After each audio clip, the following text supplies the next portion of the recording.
Hi friends, welcome to food crush the best special. ఏంటి ఈరోజు recipe అనుకున్నారా? ఈరోజు రెసిపీ అయితే ఎండు రొయ్యల బీరకాయ కర్రీ అండి. సూపర్గా ఉంటుంది టేస్ట్ మాత్రం. ఎండు రొయ్యలు అనగానే భయపడకండి, ఎందుకంటే చాలామంది స్మెల్ వస్తుంది అమ్మో అని అంటారు. అస్సలు స్మెల్ రాదు, అంత టేస్టీగా ఉంటుంది. సేమ్ నేను చెప్పిన ప్రాసెస్లో అయితే మీరు చెయ్యండి. అలాగే మనం ఆనియన్స్, కొత్తిమీర, బీరకాయలు అయితే మంచిగా కట్ చేసి ఇలా పక్కన ఉంచేసుకోవాలి. అలాగే రొయ్యలు కూడా మంచిగా క్లీన్ చేసి ఒక బౌల్లో అనేది మనం రెడీగా పెట్టుకోవాలి. ఇలా పెట్టుకున్న దాన్ని మనం మంచిగా కర్రీ చేసుకుంటే ఎంత టేస్టీగా ఉంటుందంటే చాలా బాగుంటుంది ఫ్రెండ్స్. మ్యాక్సిమం ఇప్పుడైతే చాలామంది అయితే పచ్చి రొయ్యలు ఎక్కువ వాడుతున్నారు. ఎండు రొయ్యలు అనేది చాలా తగ్గించేసారు. ఇప్పుడైతే మనం ఒక స్టవ్ మీద ప్యాన్ పెట్టుకొని మంచిగా ఆయిల్ అనేది పోసుకొని హీట్ ఎక్కగానే ఆనియన్స్ అనేది వేసేసుకొని మంచిగా ఫ్రై చేసుకోవాలి. ఇలా అవి కొంచెం ఫ్రై అయిన తర్వాత మనమైతే ఎక్కువ ఫ్రై అవ్వనివ్వద్దు. కొంచెం ఫ్రై అయినాక జింజర్ పేస్ట్ అనేది వేసి మంచిగా ఫ్రై చేయాలి. జింజర్ పేస్ట్ మాత్రం బాగా ఫ్రై అవ్వాలి మంచిగా, లేదంటే పచ్చివాసన అనేది వస్తూ ఉంటుంది. ఇలా మంచిగా మిక్స్ చేస్తూ ఉంటే జింజర్ పేస్ట్ మంచి ఫ్రై అయిపోతుంది.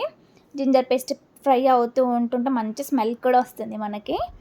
ఇప్పుడు ఇలా చూసారా, ఆయిల్ అంతా బాగా ఎంత దగ్గరకు వచ్చేసిందో మంచి ఫ్రై అయిపోయింది కదా. ఇప్పుడు నెక్స్ట్ వచ్చేసి రొయ్యలు అనేది యాడ్ చేసుకోవాలి. రొయ్యలు కూడా అలా మంచి ఫ్రై చేయాలి.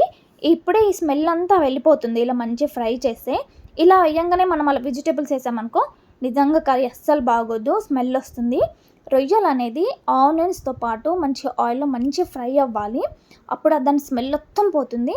అలా ఫ్రై అవ్వగానే పసుపు వేసేసుకొని బీరకాయలు అనేది యాడ్ చేసుకోవాలి. ఇలా మంచిగా మిక్స్ చేసుకోవాలి. పసుపు బీరకాయలు వేసేసి మంచిగా ఫ్రై చేసేసుకొని అందులో కొంచెం మన టేస్ట్కి తగ్గట్టు సాల్ట్ వేసుకొని మరొకసారి కలుపుకోవాలి. ఇలా స్టవ్ మాత్రం కర్రీ మొత్తం అయ్యే వరకు సిమ్లో ఉండాలి. ఇప్పుడు టమాటాలు నేనైతే 4 టమాటాస్ తీసుకున్న, చిన్న టమాటాలు ఇవి. ఇలా కట్ చేసి పెట్టుకొని ఇప్పుడు దాంట్లోకి అయితే మనం వేసేసుకోవాలి. ఇలా వేసేసుకొని మంచిగా మిక్స్ చేసుకోవాలి. కర్రీ అంతా కూడా ఎక్కువగా పట్టవు. చిన్న టమాటాలు అయితే 4, పెద్దవి అయితే 2 సరిపోతాయి. బాగా పెద్ద ఉందంటే ఒకటే సరిపోతుంది. ఇప్పుడైతే కొంచెం కొత్తిమీర వేసేసుకొని మళ్ళీ ఒకసారి కలుపుకొని స్టవ్ సిమ్లో పెట్టుకొని ఒక 2 మినిట్స్ ఉంచితే మంచిగా కర్రీ అంతా బాగా దగ్గరకు వస్తుందండి. నిజంగా చెప్తున్నా, దాంట్లో వాటర్ అంతా పైకి వచ్చేస్తుంది. ఇప్పుడు ఫైనల్గా అయితే కారం అనేది యాడ్ చేసుకొని మళ్ళీ ఒకసారి కలుపుకోవాలి. స్టవ్ సిమ్లోనే ఉంచేసి ఇప్పుడు ఆ బీరకాయలో ఉన్న వాటర్ అంతా కూడా పైకి వచ్చేస్తుంది. అలానే మంచి కుక్ అవ్వడం వల్ల ఆయిల్ కూడా పైకి వస్తూ ఉంటుంది. ఎంత టేస్టీగా ఉంటుందంటే కర్రీ చేసేటప్పుడు నిజంగా మంచిగా అనిపిస్తుంది. అసలు చాలా టేస్టీగా ఉంటుంది. అసలు పచ్చి రొయ్యలైనా పచ్చి రొయ్యలతో తిన్నట్టే ఉంటుంది. అసలు మీకు కొంచెం కూడా స్మెల్ రాదన్నట్టు, అందుకే ఆ ఫీలింగ్ వస్తుంది మీకు. ఇలా మంచిగా మిక్స్ చేయాలి. చూసారా, అంత కొంచెం జ్యూసీగా అయిపోయింది. బీరకాయల వాటర్ అంతా కూడా మనకు బయటకు వచ్చేస్తుంది. ఇప్పుడైతే మళ్ళీ లాస్ట్గా ఫైనల్గా కర్రీ మొత్తం అయిపోయింది కదా. లైట్గా కొంచెం కొత్తిమీర, అంటే నాకైతే కొత్తిమీర చాలా ఇష్టం, మంచి ఫ్లేవర్ వస్తుంది.